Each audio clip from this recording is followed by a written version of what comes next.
सावित्रीबाई फुले यांना आम्ही विनम्र अभिवादन करून आजचा जो हा प्रोग्राम आहे, माननीय विजय मैसुरिया साहेब हे भीमराव साहेब आंबेडकर यांच्या पार्टीचे प्रमुख आहेत आणि ते म्हणतात की मी राजीनामा देतो.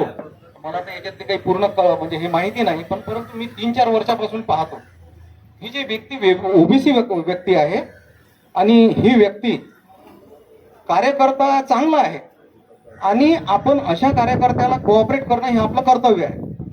प्रत्येकानं आता तुम्हाला जर हे पक्ष हा जर पक्ष बाबासाहेबांचा जर वाढवायचा असेल, इथे जसा महाराष्ट्रामध्ये भारिपा बहुजन महासंघ होता, भारिप होता, वंचित बहुजन आघाडी आहे, तर आम्ही प्रॉपर मी महाराष्ट्राचा आहे, अकोला जिल्ह्याचा आहे, तर तुम्हाला फक्त एका समाजाच्या भरोश्यावर राहून विसंबून राहून जमणार नाही.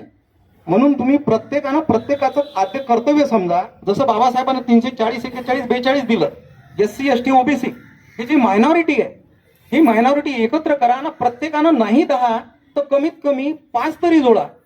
5 जर म्हटले तर इथे जर 1000 सदस्य असतील तर 50,000 लोक होतील. त्यामुळे हा पक्ष बळकटी येईल. आणि हे जे साहेब आहेत हे म्हणतात की मी आज राजीनामा देतो, हे राजीनामा देणार नाही.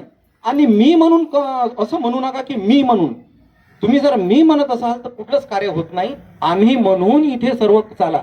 हा पक्ष आपला सर्वांचा आहे असं म्हणून सर्वजण भूमिका घ्या, तरच हा इथे पक्ष टिकेल. अन्यथा मी म्हणून जर काही कोणी असं म्हणत असेल, मी म्हणून कोणतंच कार्य होत नाही. आणि कोणी काही वेळं वाकडं बोललंही असेल तर त्याचा राग मानू नका, कारण हे चालतेच आहे, होतेच आहे. आता सत्य जर बोललं तर ते कडू असते आणि असत्य जर बोललं तर ते गोड असते. म्हणून सत्य हे केव्हाही चांगलं असते. म्हणून ही जी व्यक्ती आहे असे ओबीसी लोक जर आपल्या समाजातून गेले तर मग आपल्याला कोण सुटणार. म्हणून मी काही त्यांची काही फार वकिली करून नाही राहिलो.